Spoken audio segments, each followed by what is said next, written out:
உங்களுக்கெல்லாம் தெரியும், ரீசெண்டாக மீடியாவில் பார்த்துருப்பீங்க. ஏன்னா தமிழ்நாடு காங்கிரஸ் கமிட்டி ஊடக பிரிவு தலைவராக அப்பாயிண்ட் பண்ணியிருக்காங்க. ஸோ பொலிட்டிக்கலாக என்னோட வியூஸ் என்ன அப்படின்னு நீங்கள் ட்விட்டரில் ஃபாலோ பண்ணணும்னு நினச்சிங்க, @AnandS 1967 என்னை ஃபாலோ பண்ணுங்கள். என்னோட real original ID, Twitter ID for politics அதுதான். ஸோ பாலிட்டிக்ஸ் சம்மந்தப்பட்ட என்னோட எல்லா ஒப்பீனியன்ஸ், வியூஸ் எல்லாமே அதில் வரும். அதில் ஃபாலோ பண்ணுங்கள். நன்றி, வணக்கம். உங்களுக்கு 2 நாளைக்கு முன்னாடி எங்கள் மேனிஃபெஸ்டோ ரிலீஸ் பண்ணுற அன்றைக்கி ஒரு பிஜேபி கேண்டிடேட்டை சம்மந்தப்பட்ட ஒரு நிதி நிறுவனம் மயிலாப்பூரில், பேர் சொல்லலை அன்றைக்கி, மயிலாப்பூரில் ஒரு நிதி நிறுவனத்தில் மோசடி நடந்திருக்குங்கிறத நாங்கள் பேசியிருந்தோம். நான் ட்வீட்டும் பண்ணியிருந்தேன். அதை நான் ட்வீட் பண்ண அப்புறம் 2 தமிழ் நியூஸ் பேப்பரில் எடுத்திருக்காங்க. அன்றைக்கி எங்கள் மாநில தலைவர் மதிப்புக்குரிய செல்வப்பரந்துரை சார் சொன்னார், எங்கள் காங்கிரஸ் செல்லுலேருந்து, லீகல் செல்லேருந்து கம்ப்ளைண்ட் ஃபைல் பண்ண போகிறோன்னு சொன்னாங்க. 2 நாள் ஆச்சு எங்களுக்கு ஆதாரத்தெல்லாம் நாங்கள் கலெக்ட் பண்ணுறதுக்கு. எங்கள் மூத்த வழக்கறிஞர் சூரிய பிரகாசம் அண்ணன் இருக்கார், இங்கே லீகல் டிபார்ட்மெண்ட்டு எலெக்ஷன் கமிஷன் பார்க்குற நவாஸ் சார் இருக்கார். இவங்க 2 பேரும் எங்கள் லீகல் டிபார்ட்மெண்ட்லேருந்து இருக்காங்க. இப்போ முதல்ல நாங்கள் என்ன பண்ணுறோன்னா, இவங்க சேகரித்த ஒரு டெபாசிட்டரோட ஆடியோ டேப் நாங்கள் போடுறோம். அதனால் எங்கள்கிட்ட ஆதாரம் இல்லாமல் இல்லை, எல்லா ஆதாரமும் எங்கள்கிட்ட இருக்குது. சுமார் 300லேருந்து 500 கோடி வரைக்கும் மோசடி நடந்திருக்குது. பல செக் பவுன்ஸ் ஆகிருக்குது. அது இன்றைக்கி நேற்று பவுன்ஸ் ஆகலை, 3-4 மாதமாக பவுன்ஸ் ஆகிட்டுருக்கு. எந்த ஆதாரத்தில் எப்படி அந்த நபருக்கு சீட்டு கொடுக்கப்பட்டது அதெல்லாம் பற்றி நம்ம அண்ணன் சூரிய பிரகாசன் அண்ணன் உங்களுக்கு டீட்டெயில்டாக எக்ஸ்பிளைன் பண்ணுவார். முதல்ல நீங்கள் ஆடியோ டேப்பை கேட்டுருங்க. ரிட்டையர் ஆனவங்க, பென்ஷன் கிடையாதவங்க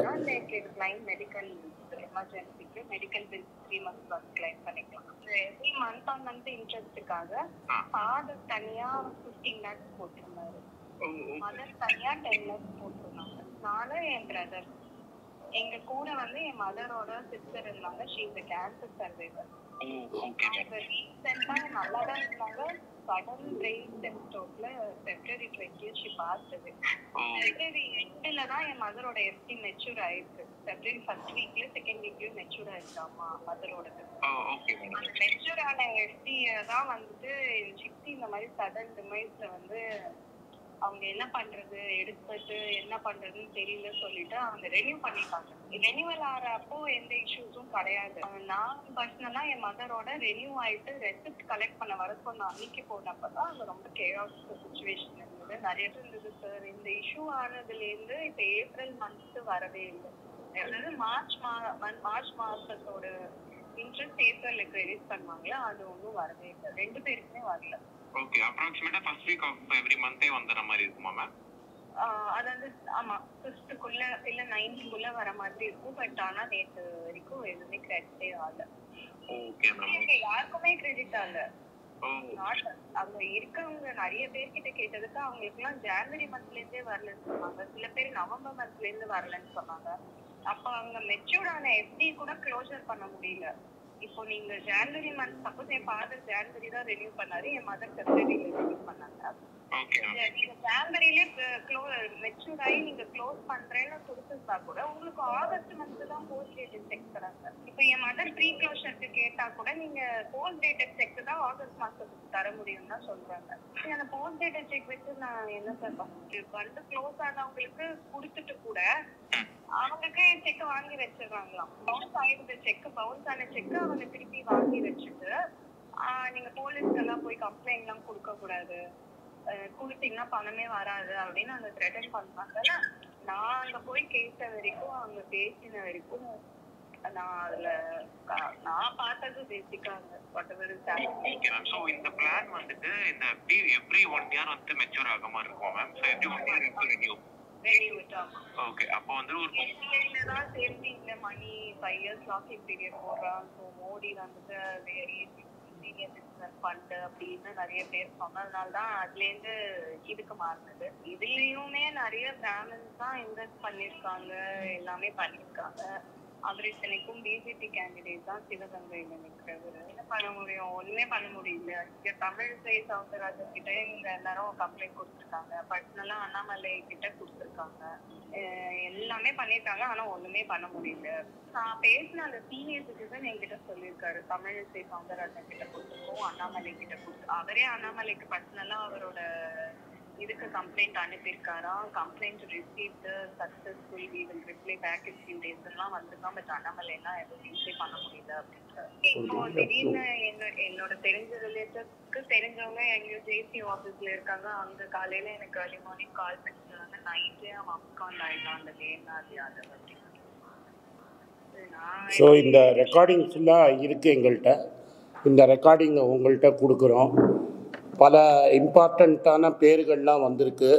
அதனால் எங்களுக்கு விஷயமே தெரியலன்னு சொல்கிறதுங்கிறது தவறு.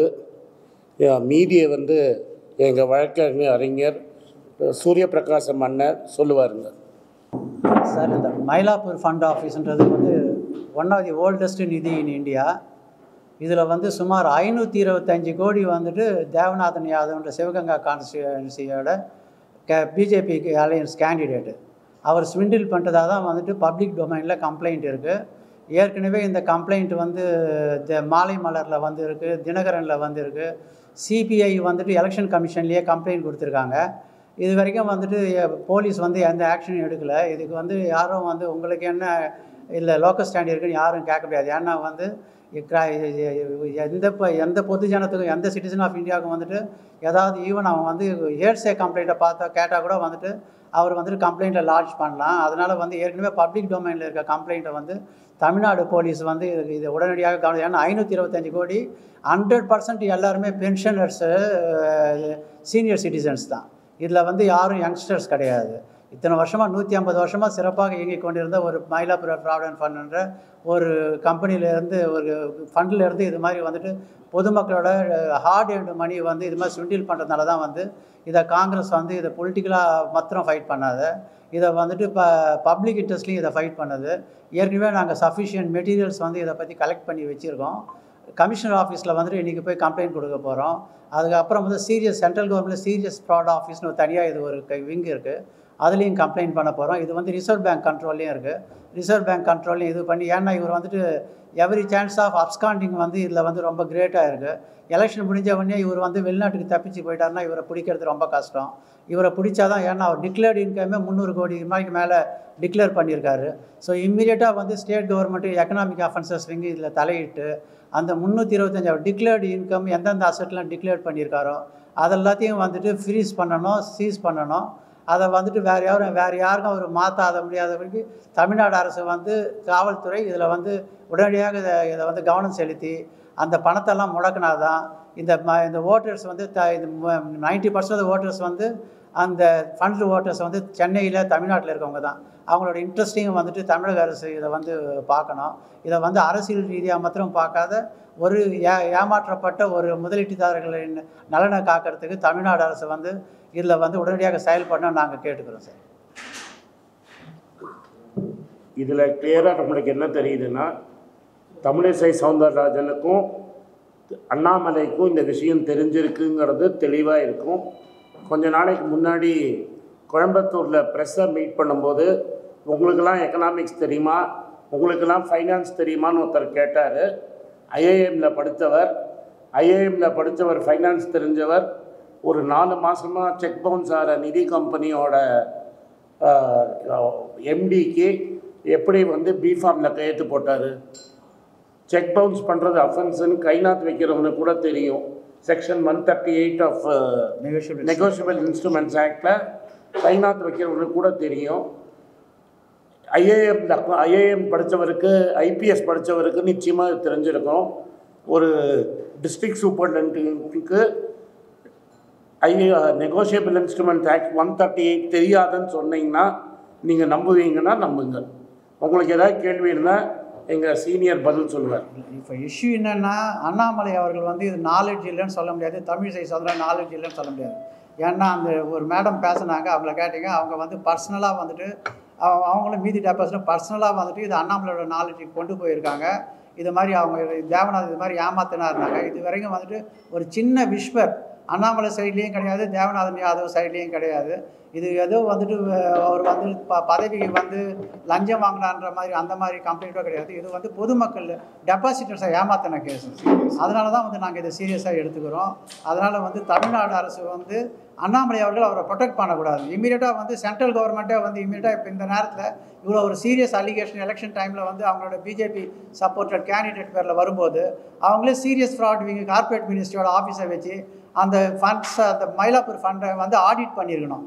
அவங்க வந்து ஒரு ஒயிட் பேப்பர் இதை இவ்வளோ நேரம் வந்து ரிலீஸ் பண்ணியிருக்கணும். இது வரைக்கும் அவங்க ரிலீஸ் பண்ணல. அதுலேருந்து என்ன தெரியுதுன்னு சொன்னால் அண்ணாமலையும் தமிழிசை சவுந்தரராஜனும் வந்து இவரை தேவநாதன் யாதவை காப்பாற்ற முயற்சி செய்கிற ஒரு ரீசனபிள் டவுட் வந்து எல்லா டெபாசிட்டர்ஸ் மனசுலையும் வருது.